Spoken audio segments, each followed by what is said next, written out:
Welcome to a brand new podcast we are calling A Look in the Mirror. I am joined by Brian and Maggie here to talk about the brand new season of Black Mirror that just came out. On this episode, we'll be talking about Common People, which is episode 1 of the brand new season 7 of Black Mirror. And yeah, I'm very excited. Brian and I have talked for a long time about doing a Black Mirror podcast. And we're finally here, and I'm glad to have Maggie here joining us as well for her first ever podcast appearance. I guess before we jump in, you want to give people like maybe some background off the top, because we're 7 seasons late, I guess, to talking about the show. Maybe give people some background on how everyone's gotten into the show, and maybe like your favorite episode of all time or something like that. Yeah, Maggie, you want to go first there? Sure. So like most people, I probably got into Black Mirror around college, back when season 3 dropped. I watched Nosedive and was immediately hooked into the concept. And I think I want to say I binged season 3, then 2 and 1, all in like a 2-week period. Just didn't do any assignment, didn't do anything, just watched Black Mirror. Um, and I was hooked, and ever since then, I've always watched it, always been seeing it as it come out. For my favorite episode, I've always drawn to the darker, more dystopian episodes. So my favorite is White Bear. Absolutely White Bear. The first episode to really where I couldn't tell what was gonna happen. Really like was so unpredictable. The twist at the end, ooh, it got me. And it is the one I tell people all the time to watch. Maybe it's not the greatest episode to start with, but it's my favorite, so it's obviously the best one. Mm-hmm. And yeah, the season has some good ones. At least the first couple episodes. Absolutely. I mean, we're obviously next episode we're going to talk about is Noir. I think there's a lot of White Bear crossover. Like there's a lot of comparisons we could probably make with that in our next episode. But yeah, I think this is my answer gonna be boring and like kind of samey after what Maggie said, because like similar to her, I also got into Black Mirror in college, like season 2, season 3, and I binge watched it. I think my first introduction to Black Mirror was seeing people memeing about Prime Minister Cameron, the Prime Minister of UK at the time, and how there was like pictures that came out of him doing like frat bro stuff with like a dead piece of pork or something, and people making jokes about the national anthem episode where the prime minister fucks a pig at the end, and I was like, what kind of a show is this? This is kind of crazy. And I was like, but that like intrigued me enough where I was like, they made a show where the prime minister fucks a pig. I'm kind of like interested in how we got there. And so yeah, same as Maggie. I started watching around season 2, season 3, and I binge watched all the episodes up until then. And every new season that comes out, I pretty much watch as quickly as possible without doing severe mental damage to myself. And also similar to Maggie, my favorite episode is also White Bear. So good. It's so good. It's very good. Yes, it's like the only episode of television where like the conclusion like legitimately like rattled me to my core. Other Black Mirror episodes that give you like mini kind of existential crises or whatever that you usually can kind of get over at a certain point, but like White Bear like legitimately shook me. So definitely my favorite. Yeah, White Bear, awesome. I think probably the first time I ever saw anything about Black Mirror was probably on Tumblr at the time, people like sharing stuff. And, I big fan of the Twilight Zone, big fan of like short stories in general. Used to write a lot of short stories, not as much anymore, but hopefully we'll get back into that. But I, was like, okay, this seems like a new age Twilight Zone. Let me check it out. Yeah, and then the first episode was the Prime Minister fucking a pig, and I was like, show's pretty wild, very bold for this to be the first episode. And then I watched 15 Million Merits, which probably is one of my favorite episodes. It's probably between that and Hated in the Nation are the two that I really like. But White Bear is obviously great. but Shut Up and Dance is probably the one that like shook me to my core more than anything else. Yeah. I just remember like turning that off and just being like, God damn it. What the fuck? But yeah, no, I love this show. I think it's super fun that it's still going after all these years, even, passing from being a production on the BBC, right? And then Netflix kind of taking the torch and running with it. So I'm very excited to talk about the 2 episodes we're going to talk about today. And Common People, also a very depressing episode. Holy shit. Yep. Came out of the gates swinging, and yeah, just a big fan of all the ways the technology could go horribly, horribly wrong for us. Mhm. As someone who's not very optimistic about technology and like the capitalist influence that comes on it, which is very much a point in this first episode, which really I loved. This was just a great show, and it still remains a great show in my mind. Yeah. I think the big thing from Common People for me is a lot of Black Mirror episodes, not a lot, but some Black Mirror episodes kind of require you to suspend your disbelief a little bit in terms of like the story elements that are kind of being set up or like the technology that's being used. But for me, like Common People is basically like, I could see that being like 10, 15 years from now. And it's like pretty reasonable, like nothing really out of the realm of, normal like situations that we kind of experience now. Like definitely, obviously a very direct metaphor for the modern American healthcare system. And then just like tapping on the technology aspect of it as well. I think, with Common People too, and Black Mirror in general, there is that you have to have that suspended disbelief with the technology, but the human aspect of it is, you know, the same. It's something that we deal with. I had to keep remind myself throughout Common People that we are literally talking about a human individual, and Amanda, this person who's going through this, and the way they would have these conversations with the representative, um, who hasn't dealt with a AI person basically trying to sell you the premium upgrades for subscription or whatever. And I had to keep remind myself, like, no, they're talking about a human who was brain dead and, just to live, trying to survive through that. I think, Common People really takes, this fanciful technology and just, but realistic human interactions with it. And it was just, I don't know, mind-boggling that we were dealing with this. We are currently, just not in the medical sense of it, I suppose.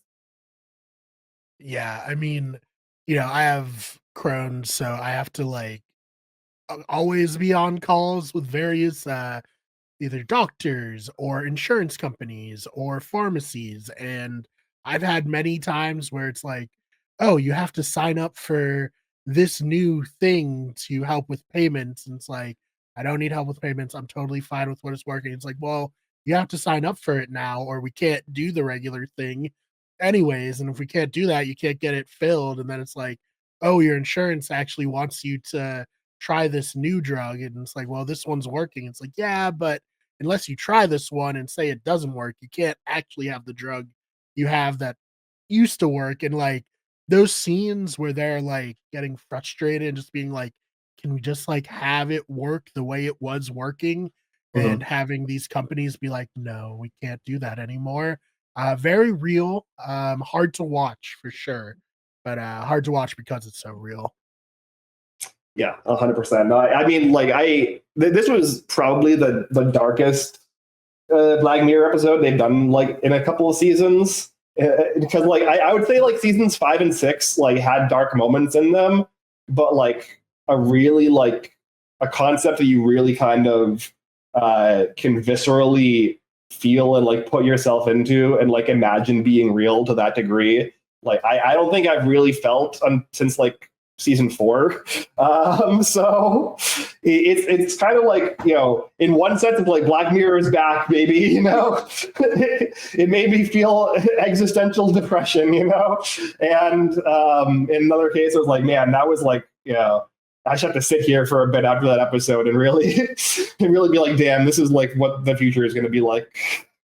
I feel it's the first episode in a while too where, Amanda and Mike are common people, not to be that person who references the title, but there's no twist for them. They were not bad people. There was no like sin, going into this episode when Amanda was brain dead and Mike had to make a decision. I was like, oh, we're gonna get this revelation, and Mike is gonna be this like deep down dark person, because that's been a Black Mirror staple for a while now. I feel like the twist has been like these people are actually bad people, but they have a deep, dark, sinister secret, like Hang the DJ, obviously, White Bear, obviously.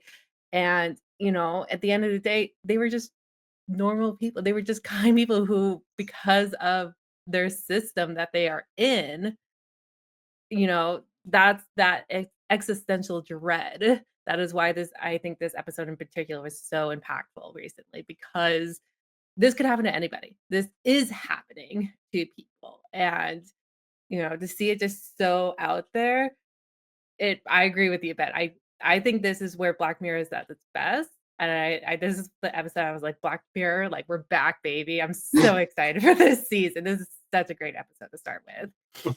Yeah, no, I had seen people say online like, don't start with this episode because like, it will like, it's like the heaviest episode of the season. And I disagree. I mean, like I guess I'm somebody who like, even though it's an anthology series, I like just watching the episodes in order just because, maybe that's like an OCD thing or something. I don't know. But like, for me, I think it made me more excited for the rest of the season to be like, wow, if this is like what we're starting with, like I'm excited to see what other episodes they've cooked up. Black Mirror starts with National Anthem. Like, if people are telling you to not start with this episode, I hate that. I hate when people also say don't watch National Anthem as the first episode. Because like, if you can't watch that episode and be like, I want to watch more, then like the show's probably not for you.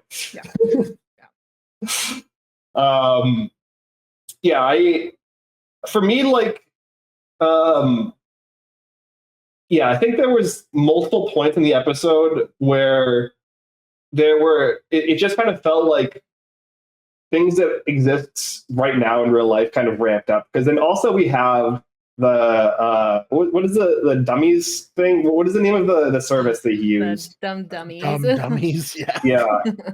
Like that's basically like lowest common denominator content creation, how it is right now. And we have like elements of this. We have Fiverr and people like making people do stupid things on that, and then like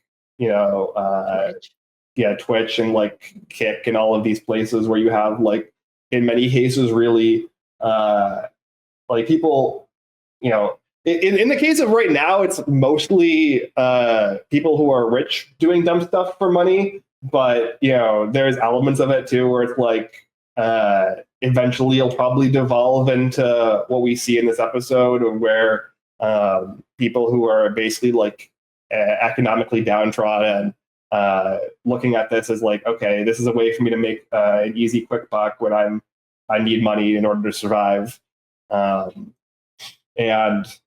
I could kind of like see the pieces falling into place as like these like little story elements were being played out when Mike's coworker who was watching the stream in the office at work. I was like, okay, I can see where this is going, right? Like, I can see like why they're setting this up, and it's just like really, like Brian kind of set up the most egregious elements of our capitalist system, especially the capitalist like healthcare system that we have right now in America, playing out, and like it's a little bit over the top, but like it's not that over the top. Yeah, I mean, it reminded me a lot of you guys familiar with like lolcows on the internet, like but usually just like mentally ill people who like get involved in streaming or content creation, and then horrible people basically just like gravitate to them and make them do like these types of things. It's like there is a element of the internet where it's like, yeah, people will watch someone like pull their tooth out like for their own entertainment. Like people are, you know, kind of sick or bad in that way. So like it felt like, yeah, this could be a real website like today very easily, you know. Yeah.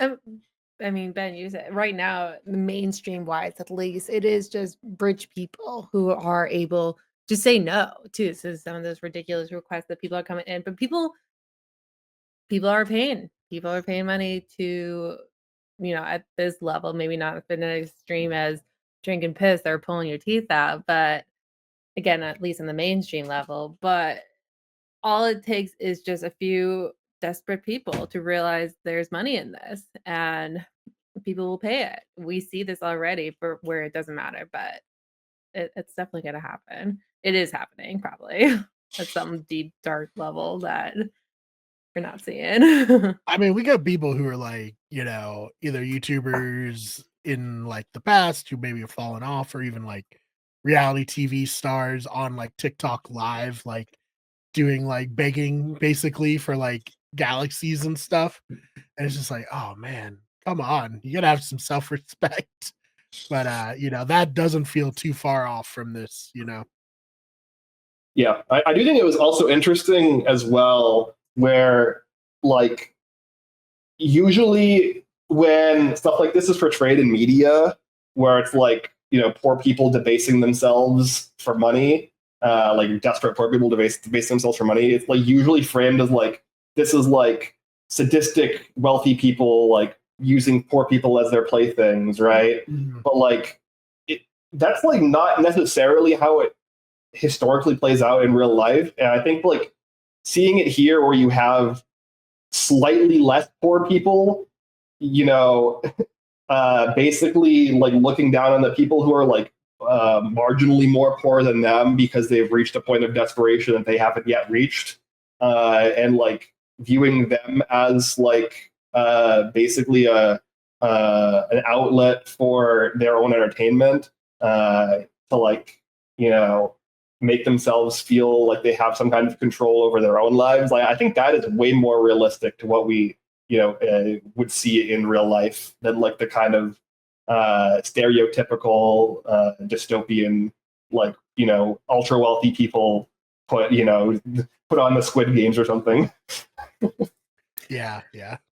Because Black Mirror has like approached this topic before. I mean, 15 million merits. Yes. Obviously we've seen This that was very exploitation. 50 million merits. Yeah.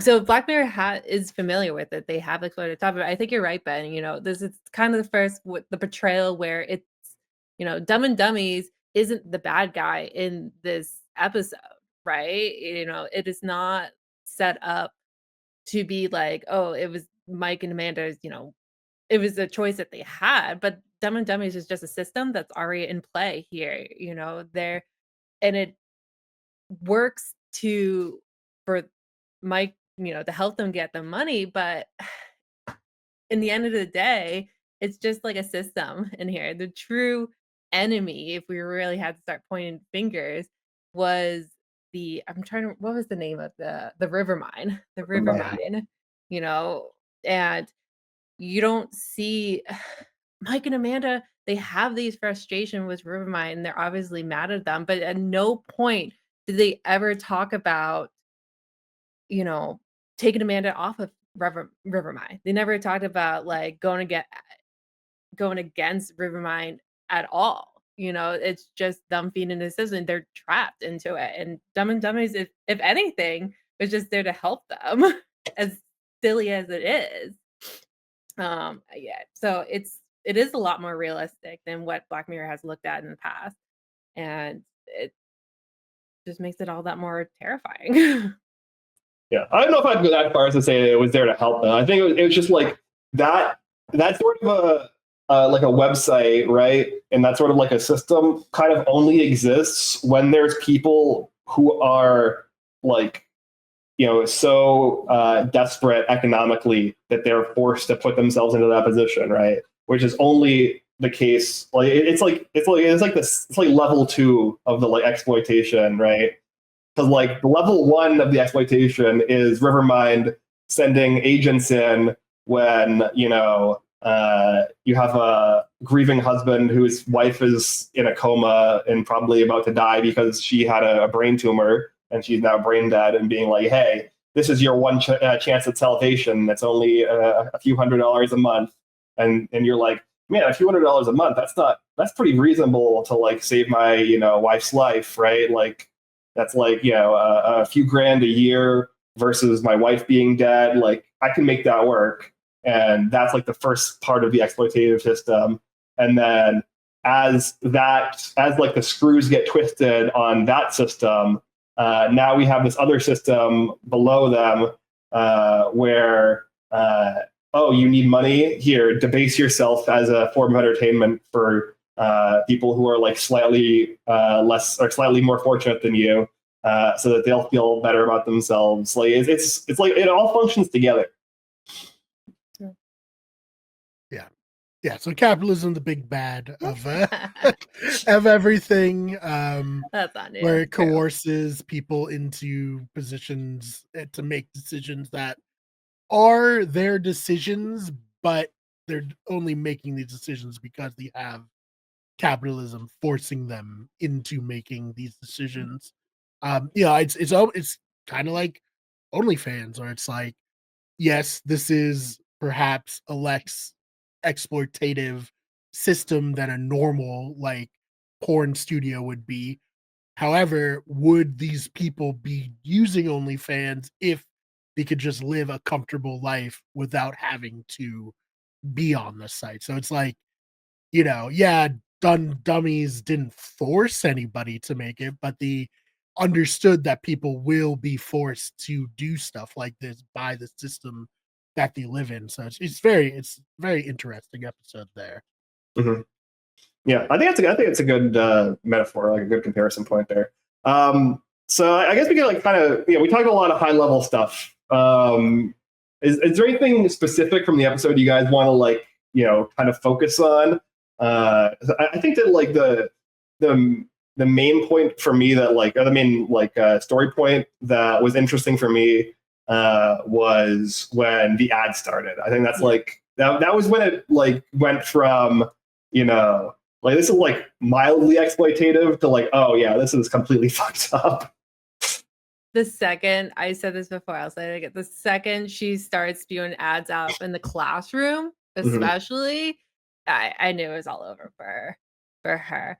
What was wild to me too was how seamless it just started and how unapologetic Rivermind was about it. Obviously Amanda starts spewing the ads. They went to them and they're like, oh yeah, it's totally fine. There was no alert. There was no, message about this happening. They acted as if it was just like, oh, we're just trying things out.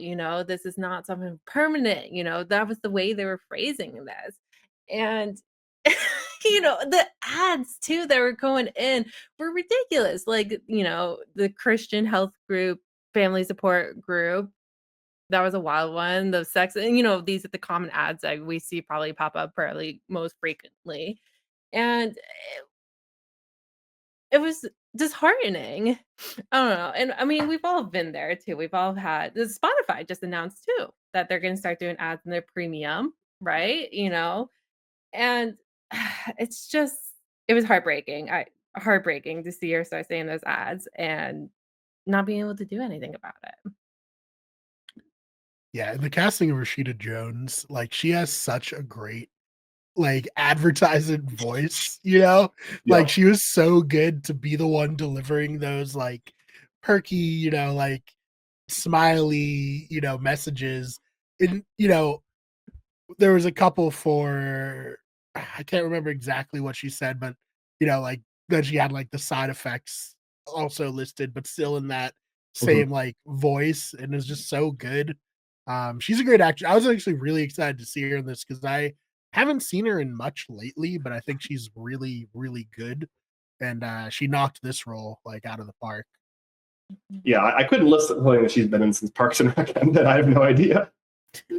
But yeah, I mean, like, I agree. I think Rashida Jones. I was very excited to see Rashida Jones. I knew she was cast in the season. I didn't know like kind of what role she was going to fill out. I agree. She did very, very good in the Amanda role. And I think like this also, I think comparing back to 50 Million Merits again, where that episode also had both like the ads being very like a huge part of everyday existence in that world, like kind of unskippable ads that have to exist like just directly into your consciousness as you're like living, and then you just have to like kind of like grin through them.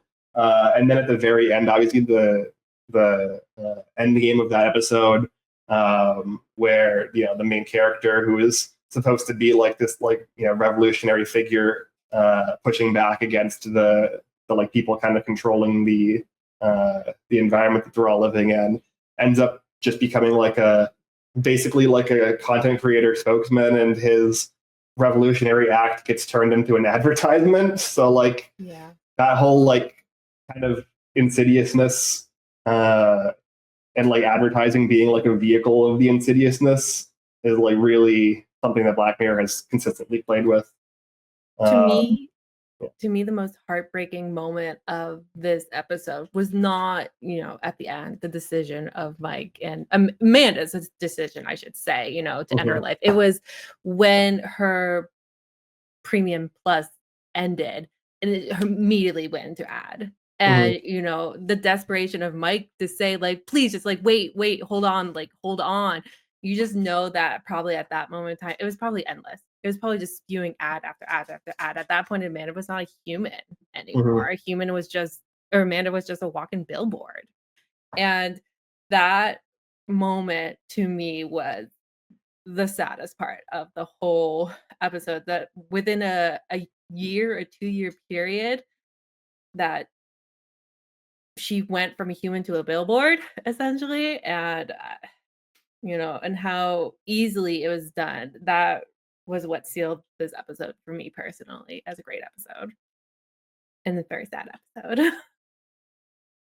Yeah, and then like the implication that maybe when he was going to kill himself, he was going to do it on dummies to like, I don't know, pay for their funerals, like cover any debt for like their family. Like that was brutal. The gut punch with the crib when they're like, giving it away, and then they're like, oh, we're just gonna burn this for a music video.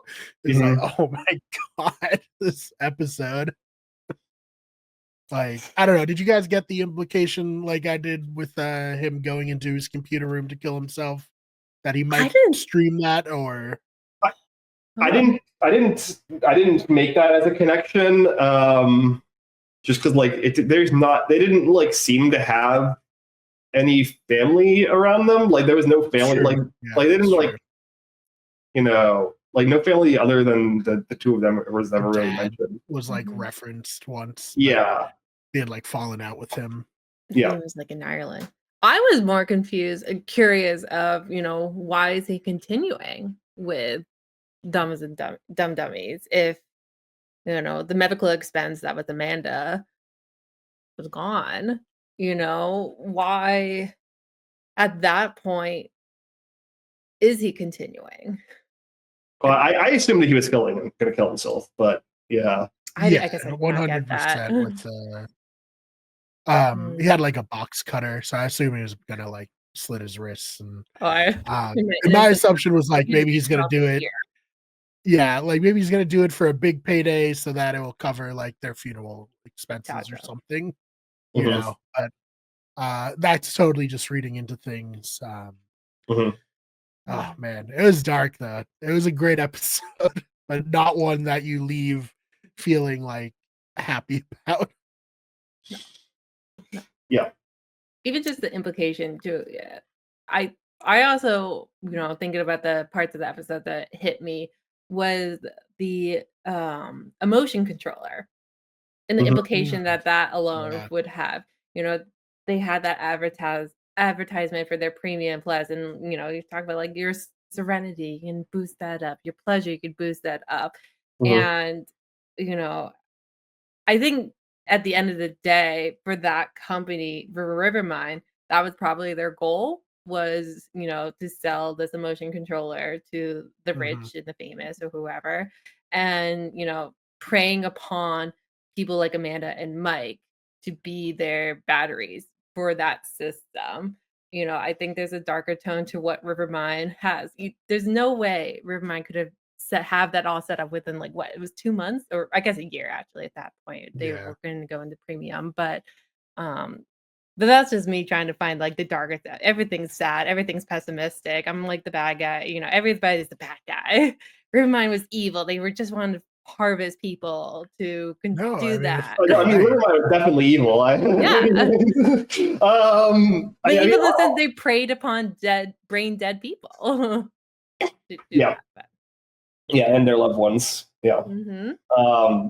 But yeah, on top of the like emotional control stuff, when the agent was like showing them the video of like the Rivermind Lux, and like one of the features was also basically like they're stealing memories and knowledge from the poor people and giving it to the rich people in order for them to like pretend like they have these this knowledge or these skills oh, I don't know parkour, let me just turn the parkour button on and steal the parkour knowledge from some poor brain dead person who knew parkour. Mm-hmm. Yeah, and like her sleeping longer being explained by basically like, oh, we're just like using your brain as like server space to help process like Mm-hmm. other people is like, oh man, this is wild. Yeah. No, 100%. Yeah, and then like also Maggie said the emotion changing part with the Lux device, like basically being like almost drugs, and like the idea of like, oh, you're gonna be able to buy essentially like a hit of the Rivermind Lux, and then there's probably like a come down from the experience of like getting this like artificial pleasure or serenity, and it's like, okay, well now you're like injecting like what it amounts to drugs directly into somebody's brain, and then oh, you want more of the service, okay, that's going to be another $1,000. So it's like there's that parallel as well, on top of that. It's like Mm-hmm. a But lot of things. it's also the only moment of clarity for Amanda, though, too, right? At the end, Mhm. she makes the decision that she's done when she's on these drugs, essentially. So, the implication that it's worse off to not, she can't even think straight for herself when she's not, being able to control her emotions and not being able to regulate, like have the high serendipity. She's not human otherwise without that. There's a weird sense of mind control with it. And, you know, I guess they don't go into depth about who exactly is on who has Rivermind. We at this point only know it is, brain dead individuals at first. And we see the representative, she has Rivermind, but we don't know globally how many people across the country have it, how many people across the world have it. Is it still just a small group of people, or is it really being mass produced for everybody to have their mind be a part of Rivermind? I think it's, Black Mirror has had this history recently of everything's combined into the same universe. And this is definitely a setup for some of like the later technology that we see later on, like in White Christmas and obviously Black History or not Black History, what is it called? Black Museum. Black Museum, excuse me, thank you. This is Nosedive, even you can see almost arguably being put into this kind of similar technology. This is maybe the start of it. I don't know, but it's strange. It is strange, and it's too realistic too. It I definitely was could about see to say something the same happening. thing. Like the worst part is, it's like you can just see this being like real. Yeah. Like it's not even anything that's crazy that is too crazy about it. It's just like, yeah, I can see this happening. Mm-hmm. Yeah, and like not that far off, like within our lifetimes. Like I thought that like 15 years. Yep. Yeah. Exactly. Yep. Oh man. Well, anything else for this episode you guys wanted to mention that we didn't? I think we covered it pretty wholly. No, I think the other I think was like the like network zones where like, you know, you're basically like confined to certain areas, and if you go out of those areas, you pass out, which is I would say dangerous. Like that's like like what if Amanda was driving and not Mike? Like, you know, Right? Yeah. like causes a car crash. Like I feel like that's like even if you don't care about these, you know, these stupid pores, like that's like, you know, that's dangerous for the larger society, right? That was the most unrealistic part to me, honestly, of this whole episode was the network zone. You know, there's no way that this would have been green light, like to be okay if it was just in such a small part of the country right away. Like it would have to have a broader network. As you were saying, like it's just not it's dangerous. That was like the most unrealistic part. But then, you know, I guess you think of your cell network and you're like, all right, well, I guess. Mm-hmm. Yep. Anything else? No, I'm good. You know, just a very good way to open the season. Heart wrenching, but a good solid episode.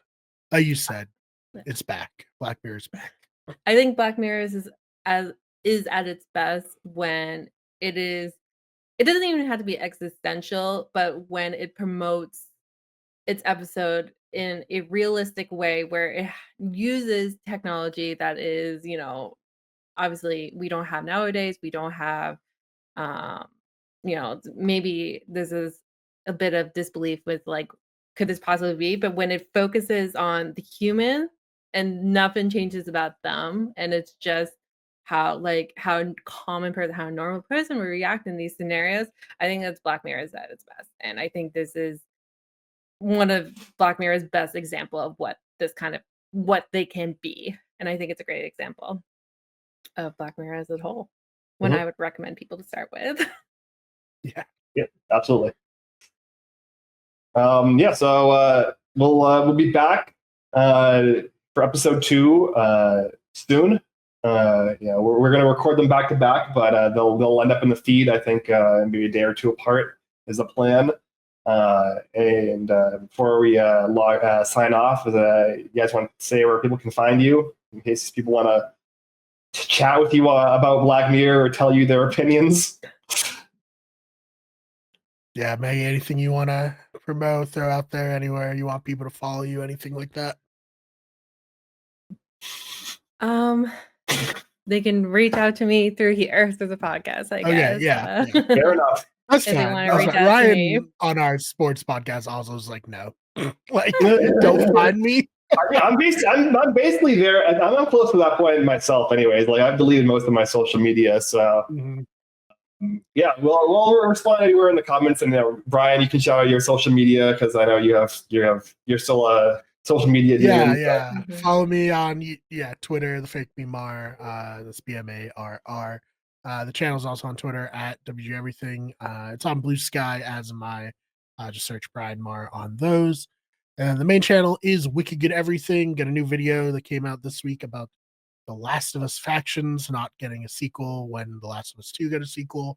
The next day after this, we'll have an episode where Tamor and I cover the premiere of season 2 of The Last of Us on this channel, which is Better Radio, which has all of our podcasts on it. Then the day after that will probably be another episode of this. And the day after that, Ben and I will be back with the Blindsiders with Dylan. So lots of stuff happening on this channel. And we also have our sports channel, which is Wicked Good Sports, and Those Fake Nerds, which is nerd pop culture news. So yeah, that's about it. Thank you all so much for listening, and we'll see you in the next one.